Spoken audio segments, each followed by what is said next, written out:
La Iglesia Cristiana del Centro Evangelístico Misionero del barrio San Benito, bajo la dirección de nuestros pastores Reinaldo Irreño y Rebeca Gómez, presenta la transmisión en vivo de nuestro servicio en línea, en directo desde la ciudad de Villavicencio. Bienvenidos.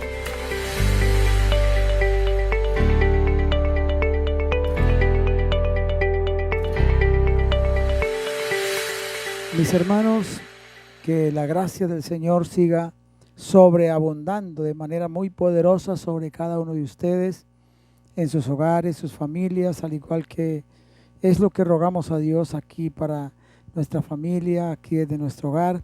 Y sabemos que esa gracia del Señor irradia sobre todos aquellos que tenemos esa confianza en su misericordia. Para saludarlos, felicitarlos por su fidelidad y también por su disposición de mantenerse en el servicio de Dios, todos como hermanos, como familia, y también para escuchar la palabra del Señor. Bienvenidos todos los que se han ya conectado y los que se van a conectar en el tiempo que transcurre este devocional del día del Señor, tiempo importante y de gran espiritualidad para el pueblo cristiano. Les invito a que me acompañen en esta oración, escuchamos un tema musical y pasamos a la palabra. Eterno Padre, cuántas gracias te damos en esta hora por tu misericordia y por la vida de cada uno de mis hermanos que están atentos a la palabra y al programa. Te ruego que tu Santo Espíritu nos ministre a todos, a ellos en sus hogares, a nosotros acá, y que me des la inspiración de tu palabra, de tu Espíritu para enseñar este mensaje y que llegue a la vida de todos en Cristo Jesús. Amén. Deleitémonos en las alabanzas para el Señor. No hay nada mejor que tu presencia, Señor. ¿Quién podrá comparar tu gracia y amor? Tu presencia, Dios.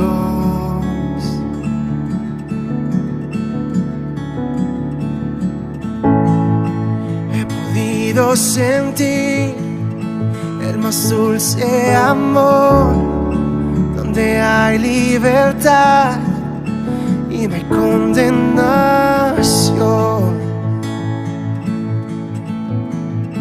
Tu presencia, Dios. Santo Espíritu, ven hoy aquí. Nos queremos más de ti.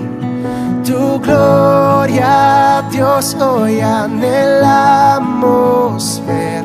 Ven y lléname con tu presencia, Dios.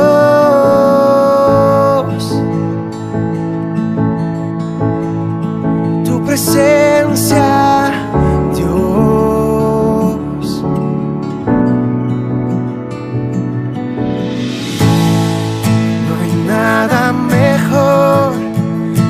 presencia, Señor. ¿Quién podrá comparar tu gracia y amor? Tu presencia, Dios.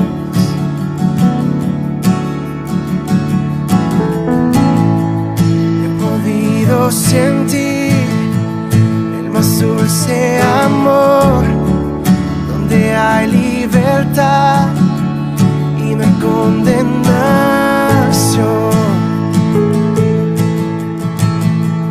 Tu presencia, Dios. Santo Espíritu, ven hoy aquí. Inúndanos, queremos más de tu gloria, Dios, hoy anhelamos ver. Ven y lléname con tu presencia, Dios.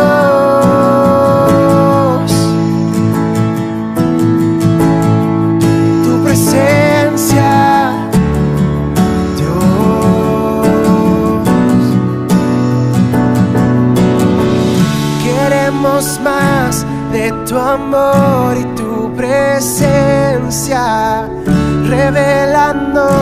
más y más de tu gloria. Queremos más de tu amor y tu presencia. Revélanos más y más de tu gloria. Queremos más de tu amor y tu presencia.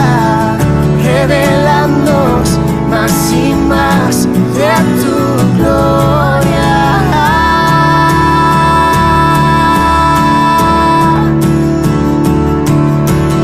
Santo Espíritu, ven hoy aquí, inúndanos, queremos más de ti. Tu gloria, Dios, hoy anhelamos ver. Ven y lléname con tu presencia, Dios.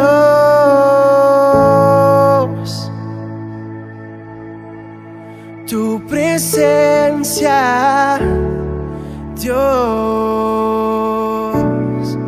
Oh, oh. Bien, mis hermanos, vamos inmediatamente a la palabra del Señor. Y hoy quiero hablarles sobre los versículos del libro de los Hechos, capítulo 1, verso 6 hasta el 11. Dice la Sagrada Escritura: entonces los que se habían reunido le preguntaron diciendo: Señor, ¿restaurarás el reino de Israel en este tiempo? Y les dijo: no os toca a vosotros saber los tiempos o las sazones que el Padre puso en su sola potestad, pero recibiréis poder cuando haya venido sobre vosotros el Espíritu Santo, y me seréis testigos en Jerusalén, en toda Judea, en Samaria y hasta lo último de la tierra. Y habiendo dicho estas cosas, viéndolo ellos, fue alzado y le recibió una nube que le ocultó de sus ojos. Estando ellos con los ojos puestos en el cielo, entre tanto que él se iba, he aquí se pusieron junto a ellos 2 varones con vestiduras blancas, los cuales también les dijeron: varones Galileos, ¿por qué estáis mirando al cielo? Este mismo Jesús que ha sido tomado de vosotros al cielo, así vendrá como le habéis visto ir al cielo. En esta ocasión quiero hablarles sobre el tema el Espíritu Santo desde Pentecostés hasta el ascenso de la iglesia.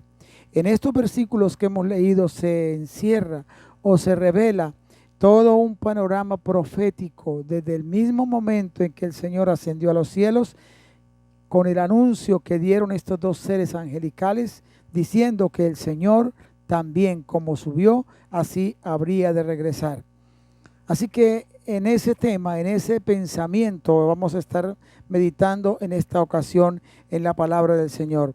Y aquí, entonces, con ese procedimiento o proceso profético anunciado que se inicia desde este mismo momento en que el Señor asciende a los cielos y anuncia a sus discípulos el advenimiento del Espíritu Santo, la manifestación del poder del Espíritu Santo sobre ellos, inicia lo que se puede conocer como la plenitud de los gentiles.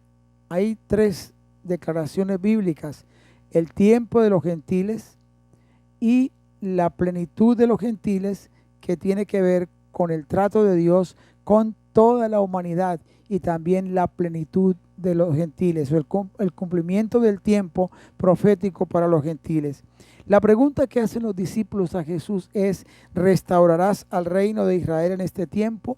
La aflicción de Israel desde que fue destruido su templo, desde que fue capturada la ciudad de Jerusalén y fueron esparcidos en el tiempo de Babilonia, ha sido precisamente el anhelo de ser restaurados y de volver nuevamente a su antigua posición.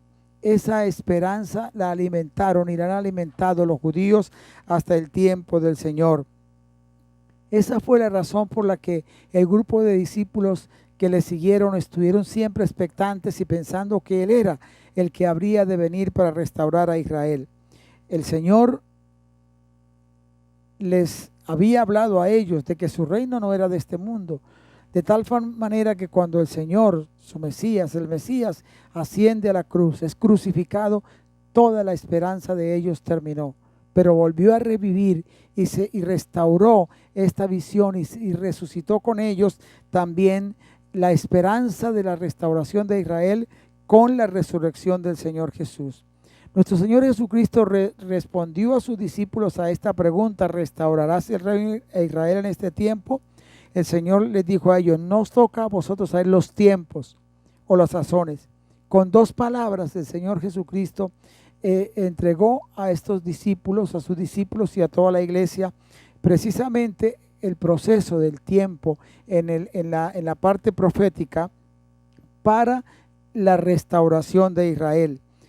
Ya hemos hablado de la plenitud de los gentiles, que ha sido, o el tiempo de los gentiles, perdón, que ha sido el proceso, el procedimiento que Dios ha hecho con las naciones de la tierra, permitiéndole a los hombres la administración pública de las naciones de la tierra y el gobierno humano en cada región del mundo, y que ya hemos visto y vamos a estar un poquito recordando sobre esto, pero ese es el tiempo de los gentiles. Pero en este caso, lo que San Pablo habló de la plenitud de los gentiles es lo que nosotros podemos ver entre la ascensión de Cristo y también la ascensión o el arrebatamiento de la iglesia.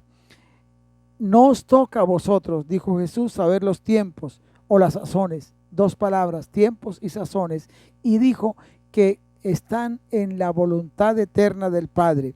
Jesús habló de sazones, o sea, kairos, que se refiere a eventos críticos que acompañarían la restauración de Israel. El Espíritu Santo no había descendido sobre los apóstoles ni sobre los discípulos. Entonces ellos no alcanzaban a entender qué era lo que significaba que Jesús no fuera el Mesías, sino fuera el gobernante restaurador de su pueblo. Pero entonces el Señor les dice que para eso habrá un proceso crítico en la historia de ellos mismos para que llegue la restauración para ellos como nación. Pero Jesús entonces dice a sus discípulos: ustedes van a recibir poder. ¿Cuál sería ese poder? El poder del Espíritu Santo. Y es ahí donde Él dice el tiempo, tiempos y sazones. En este caso el tiempo, que significa en el griego kromos, que habla del tiempo determinado de Dios para la restauración, y que sería este tiempo acompañado de un periodo de manifestaciones muy especiales de parte de Dios, y estas manifestaciones vendrían con la operación y el ministerio del Espíritu Santo para el mundo entero a través de la iglesia, a través de los apóstoles, que en ese momento iniciarían, cuando el Espíritu Santo viniera, iniciarían la gran labor de la evangelización para el mundo entero, en tanto que en Israel habría todavía ese suspenso de rechazo hacia la persona de Jesucristo y hacia la obra de la manifestación de la gracia de Dios para las naciones del mundo. El tiempo de la manifestación del Espíritu Santo a todas las gentes y naciones de la tierra inició con el día de Pentecostés. En aquel día 120 naciones estaban representadas allí en Jerusalén. Habían venido de todas las partes donde el Imperio Romano tenía su gobierno y tenía su autonomía. Habían llegado para adorar en Jerusalén en la gran fiesta de Pentecostés, y que esta fiesta celebraba, o el pueblo judío celebra, el encuentro que ellos tuvieron con Dios en el monte Sinaí. 3 meses después de haber sido liberados de la esclavitud de Egipto, ellos van en ese proceso de preparación hasta llegar al monte Sinaí. Cuando llegaron al monte Sinaí, capítulo 19 del libro del Éxodo, el Señor le dice a Moisés que le diga al pueblo que se prepare, porque Él se va a manifestar y ellos van a ver de alguna forma una manifestación visible, aunque no de la plenitud de Dios, pero sí de su gran poder, para que ellos pudieran entender que el Dios que los había sacado de Egipto era un Dios distinto a los muchos dioses que habían en Egipto. Allí Israel en el monte Sinaí recibió la ley y se comprometió con el Señor, como en un matrimonio, de serle fieles y seguir sus estatutos, y un pacto de obediencia, y el Señor hizo un pacto con ellos. Pero Israel pronto desobedeció y quebrantó aquel pacto. Aquellos que prometieron fidelidad al Señor, muy pronto entonces ellos quebrantaron este pacto con Dios. Ahora, 1500 años después, el día de Pentecostés, en el que Israel celebra precisamente ese hecho trascendente en que Dios les dio la ley, la Torá, la palabra de vida para ellos. Ahora, 1500 años después, hay una manifestación del Espíritu Santo y desciende en ese fuego celestial sobre 120 discípulos que habrían de llevar esta llama del amor de Dios por el mundo entero para que se conformara la iglesia que habría de ser la familia de Dios, el cuerpo de Cristo de quien Él es la cabeza, y se constituiría la familia de Dios con gente de todas las naciones de la tierra.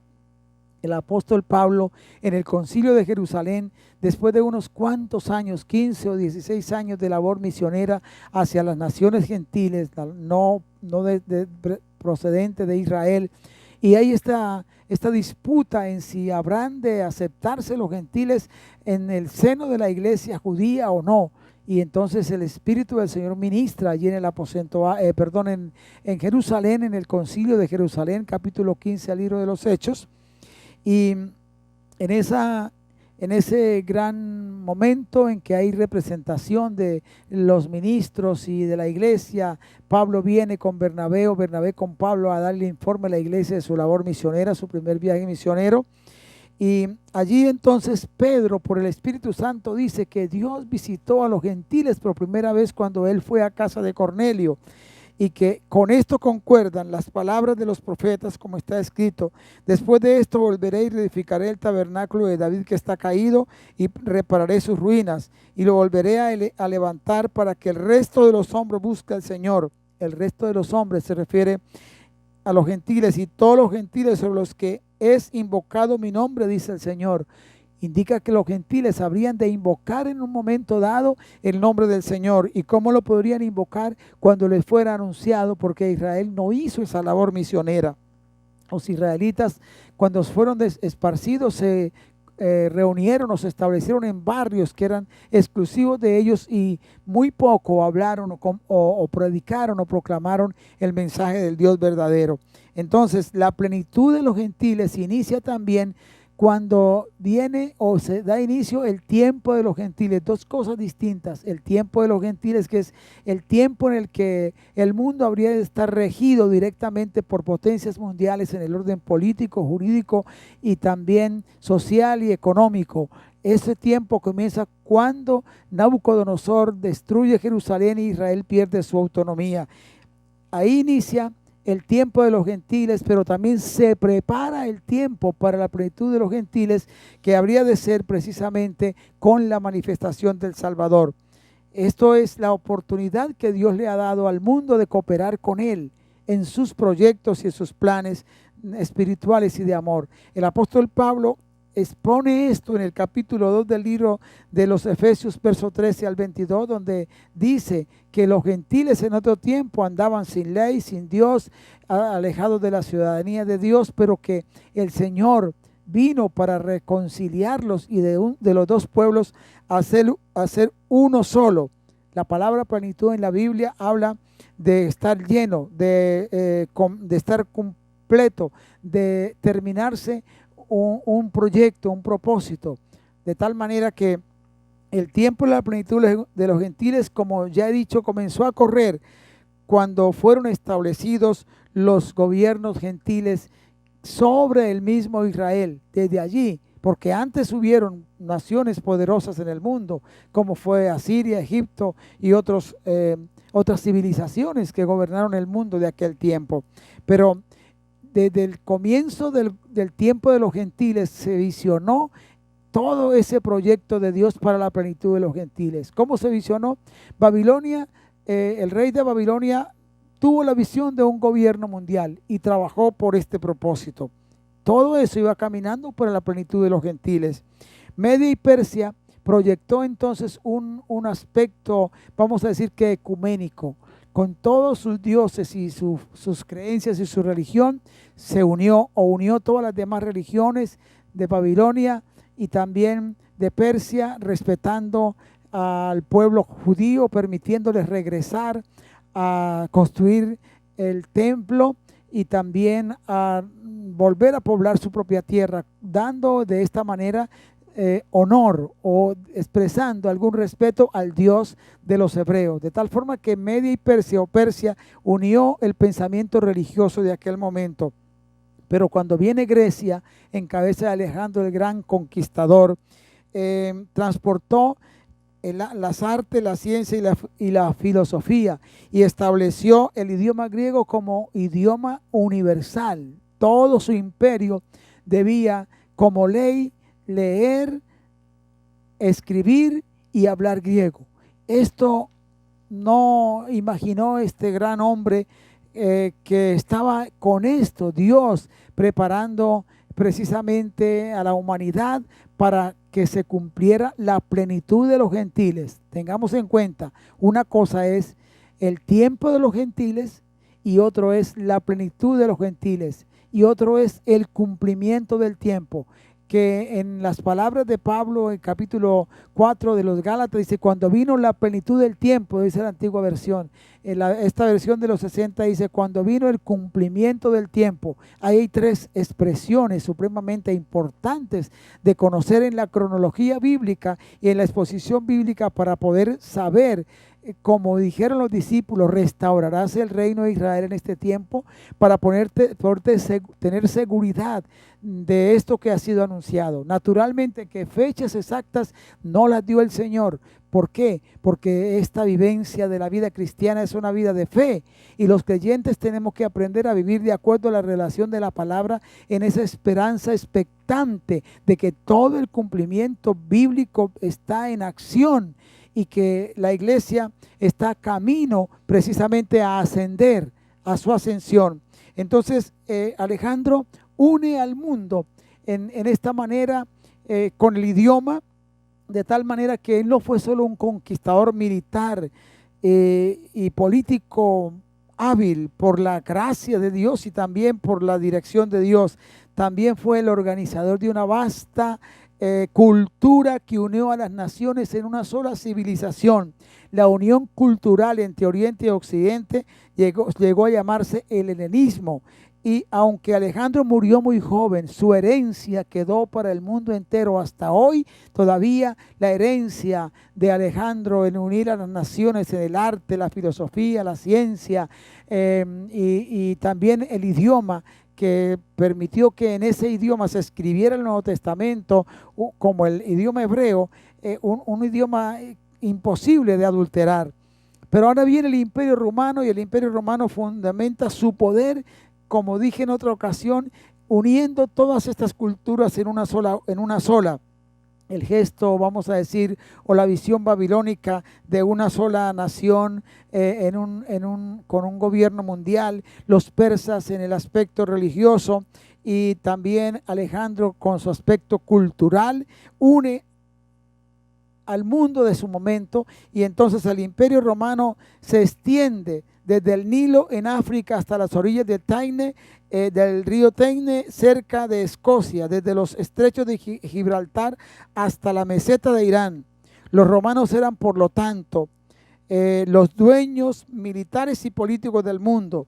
La ley romana regía en todas las provincias conquistadas. Todos los caminos, decían en aquella época, llevan a Roma. La vida militar, política, jurídica y económica unía al poderoso imperio. Estos factores, mis amigos, forjaron al mundo, lo prepararon. ¿Sabe para qué? Para que la plenitud del tiempo y la plenitud de los gentiles pudiera tener el efecto que Dios tenía ya preparado. ¿Por qué?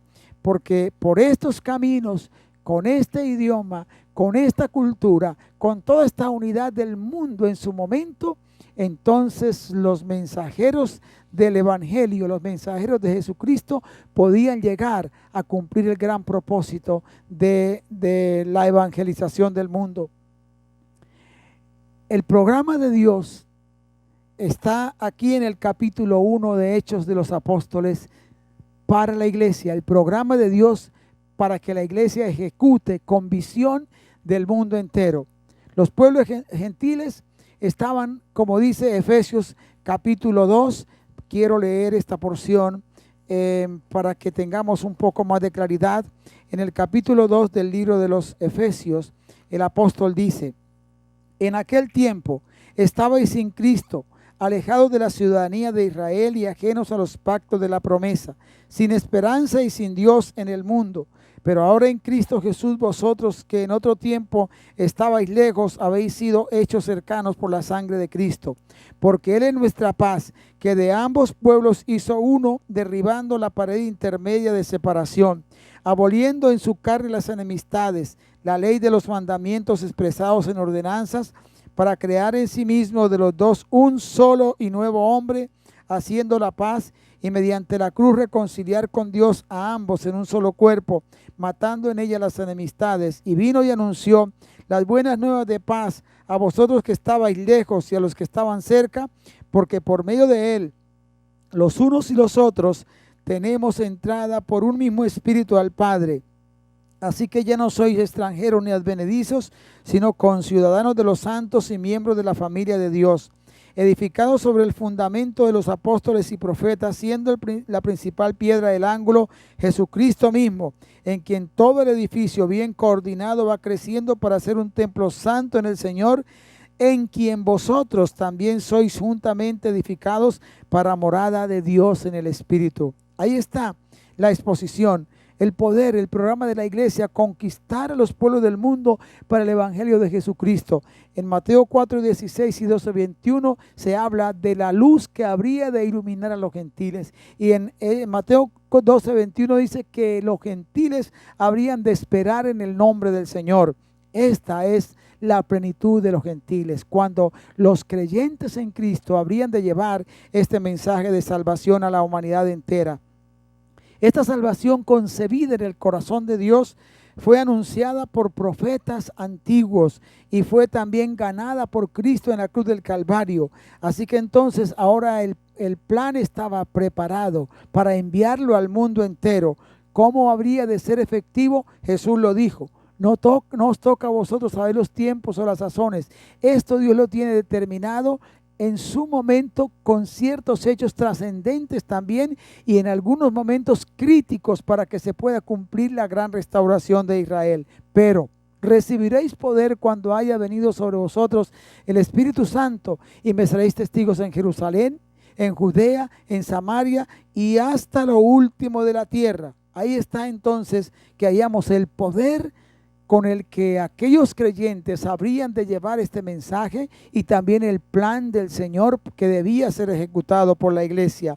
La iglesia, para que pueda cumplir esta promesa o este proyecto, necesita la llenura del Espíritu Santo. Es vital esa unción poderosa para que la gran comisión pueda ser cumplida.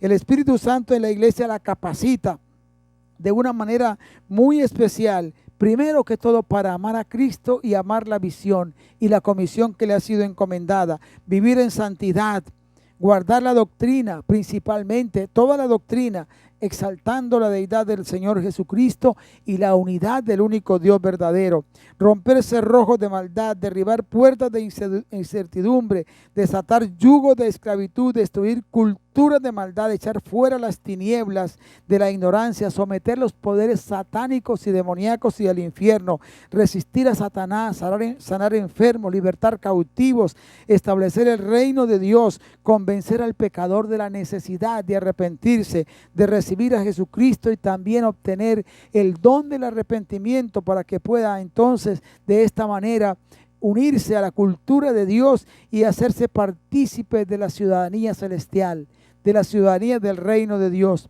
En este momento, en el mundo entero, las gentes emigran a las naciones y quieren ser ciudadanos de los países a donde ellos llegan, porque desean tener todas las garantías y también desde sus países, desde estos países, ayudar a sus propias gentes. Pues mis amigos, la iglesia tiene una ciudadanía celestial, y esa ciudadanía celestial se adquiere cuando aceptamos todo el plan de Dios de salvación para la humanidad. Así que el programa de la iglesia y su gloriosa tarea, como ya he dicho, se inició inmediatamente. Los 120 discípulos recibieron el poder y la unción del Espíritu Santo. No solamente los apóstoles fueron gestores de esta gran misión, los 120 que recibieron la investidura del Espíritu Santo fueron instrumentos poderosos para llevar la comunicación del mensaje de Jesús a la humanidad. Lo que entonces podemos decir, desde el año 30 después de Cristo, los valientes discípulos y apóstoles del Nazareno no han cesado de recorrer el mundo anunciando las buenas nuevas de salvación a los pueblos y a las gentes sumidas en la oscuridad espiritual. La cultura religiosa de aquellos pueblos, como hoy, defraudaban el alma de sus adoradores, dioses de Canaán, los dioses cananeos, los dioses egipcios, los dioses romanos, los dioses griegos y los dioses de Babilonia, todos juntos en uno solo, no daban la satisfacción que las almas sedientas estaban buscando para saciar su necesidad. Pero cuando los mensajeros de la cruz les anunciaron, y en el idioma que todos hablaban y entendían, el griego, esto les anuncian que el Dios que ellos en el que creen, aman y sirven, no es un Dios hecho de la mano humana ni la imaginación humana, sino es el Dios creador del universo, como dice San Pablo también allí en Atenas, cuando predica aquel mundo de la ciencia, del entendimiento, aquel momento, y expone precisamente la verdad del Dios verdadero y anuncia a Jesucristo. Las multitudes comenzaron a creer en este mensaje, y al creer en el Señor recibían paz para sus almas, recibían seguridad, porque las gentes andaban inciertas y inseguras. Cuando uno lee la historia, o también acude a la arqueología, a sus descubrimientos, uno entiende y ve las atrocidades religiosas que cometían aquellos pueblos para tratar de tener paz en sus almas y seguridad en sus vidas, sobre la vida aún más allá de la muerte, porque tenían seguridad de esto, pero no sabían cómo llegar a tener este final seguro. Pero cuando vino el mensaje de la cruz en aquel tiempo, como hoy, los hombres que creen con todo corazón, entonces sus almas son verdaderamente transformadas y cambiadas de manera muy poderosa. Ahora, hoy, cuando ya han pasado casi 3 milenios, o estamos en el comienzo del tercer milenio de oportunidad para las naciones de la tierra, la iglesia ha cumplido una gran labor en toda su historia hasta este momento. Esa historia de trabajo que comenzó en la ciudad santa de Jerusalén y que se extendió por todo el imperio romano, pero que trascendió los tiempos y también los imperios y los gobiernos del mundo. Algunos crueles, déspotas, perversos, que decidieron perseguirla y también tratar de eclipsar la vida de la iglesia y exterminarla para siempre. Mas sin embargo, las palabras de nuestro Señor Jesucristo siguen siendo muy poderosas. Yo edificaré mi iglesia y las puertas del infierno no pueden prevalecer. Así que la iglesia sigue sobreviviendo a todas las distintas batallas y a los enfrentamientos terribles con el mal y con los poderes de la tierra y los poderes humanos que, como ya he dicho, han querido desaparecerla de sobre la faz de la tierra. En medio de terribles y devastadoras angustias, imponiéndose a filosofías materialistas, ateas, religiosas y políticas, opresoras, e imperios y gobiernos que han procurado, como he dicho, su extinción, la promesa de Jesús sigue vigente. Las puertas del infierno no pueden ganarle a la iglesia.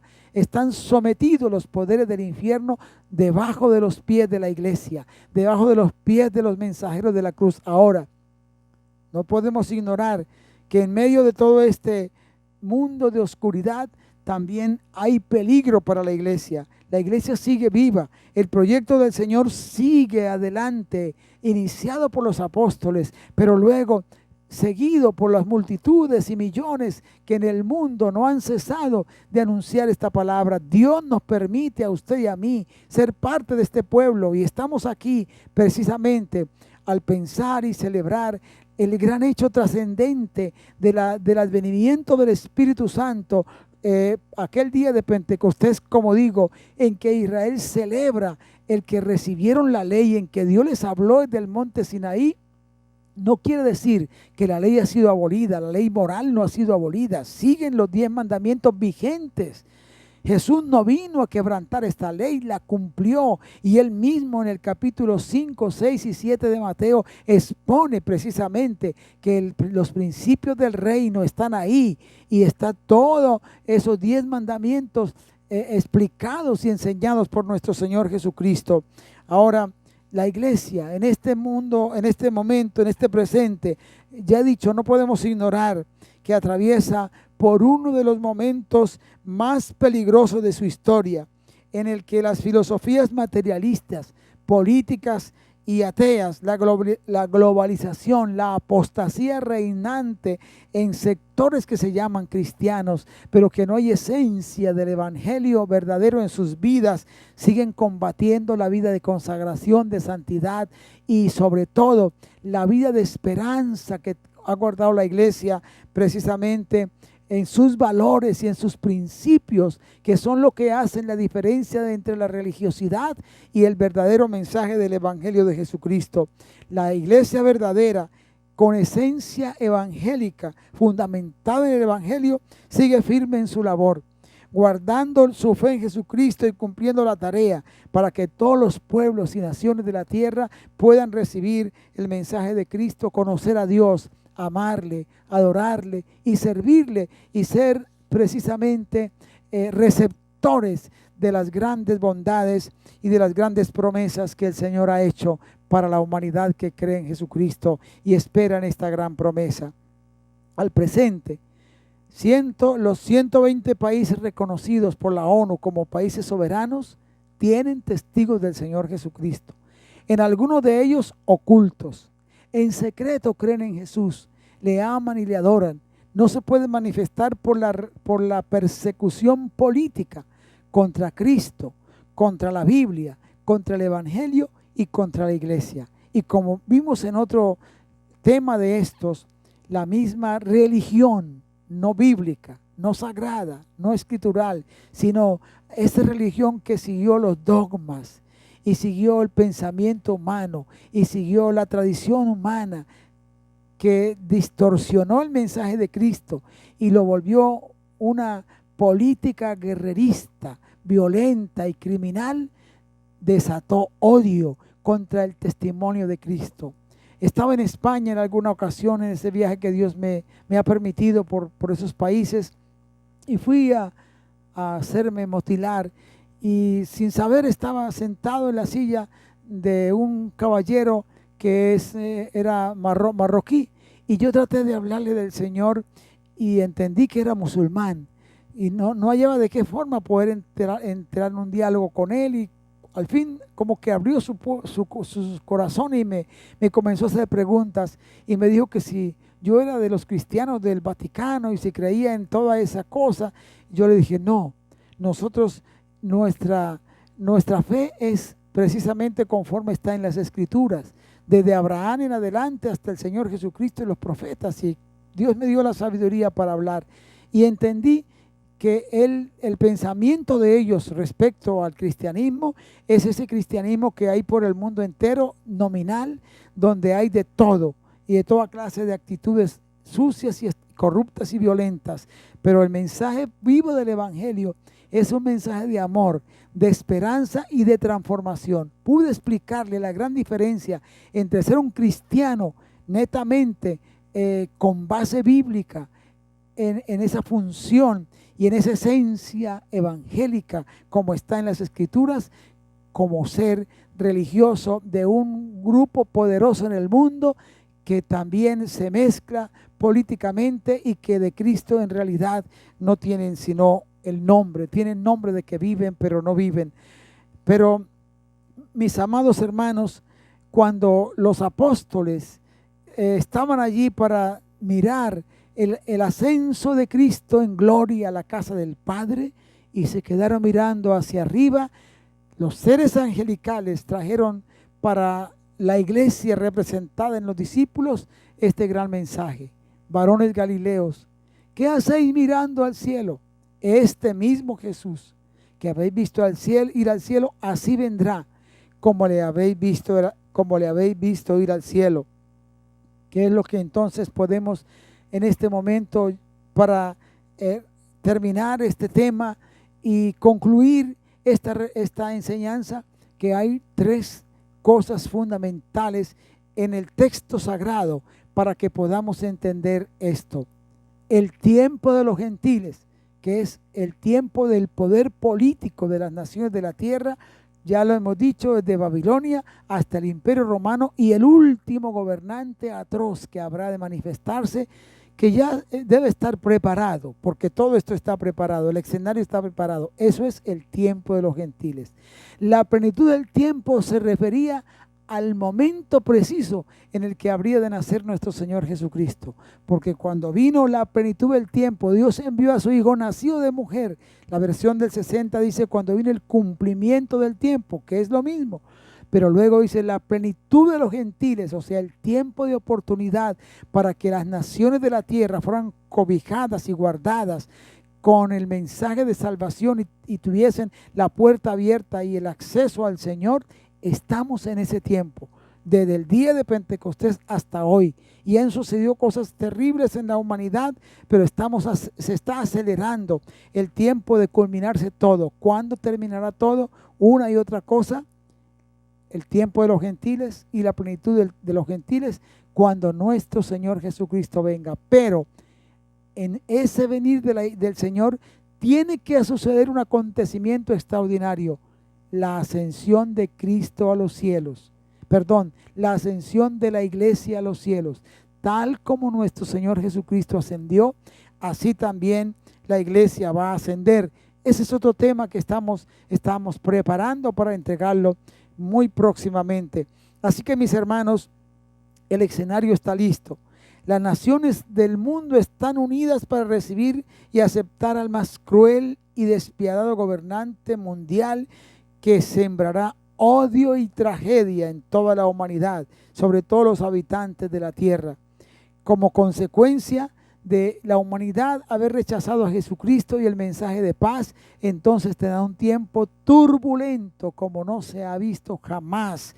Este tiempo que hemos vivido de confinamiento para muchos ha sido una tragedia espantosa, pero mis amigos, estos son unos anuncios leves de todo lo que puede estar por venir no lejano.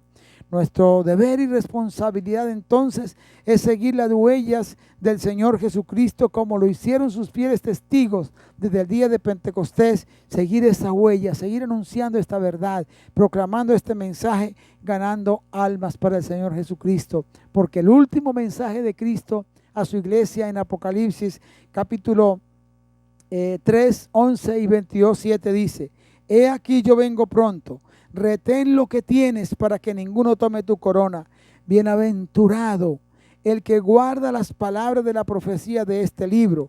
Así que, mis hermanos, el Espíritu Santo sigue activo desde el día de Pentecostés y sigue activo en la iglesia para convencer al pecador, traerlo al Señor Jesucristo para que reciba el don del arrepentimiento, y con ese don del arrepentimiento, recibiendo a Cristo, nazca de nuevo y sea transformado y sea anexado a la familia de Dios, cuyo nombre tiene que ser inscrito en el libro de la vida en el cielo, para que haga parte de aquella iglesia que habrá de ascender, lo que se llama el rapto de la iglesia.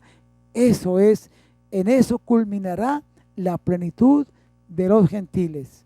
Mis hermanos, tenemos esta palabra, afirmemos nuestros corazones en la gracia de Dios y no desmayemos de seguir siendo testigos eficaces de nuestro Señor Jesucristo.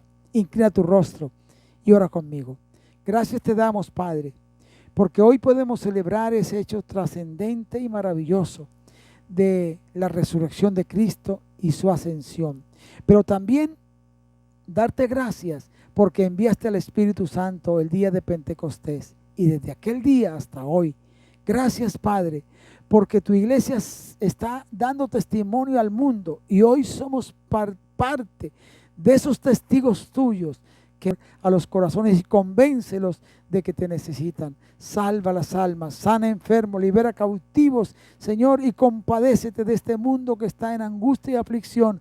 Responde las peticiones de tu pueblo y de todos aquellos que elevan su oración y su mirada a ti. En Cristo Jesús. Amén.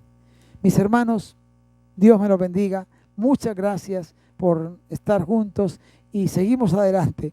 Pronto nos vemos nuevamente y pronto vamos a estar reunidos. El saludo fraterno de mi esposa Rebeca y mío. Un feliz tiempo en la unción del Espíritu Santo es nuestro deseo para todos ustedes.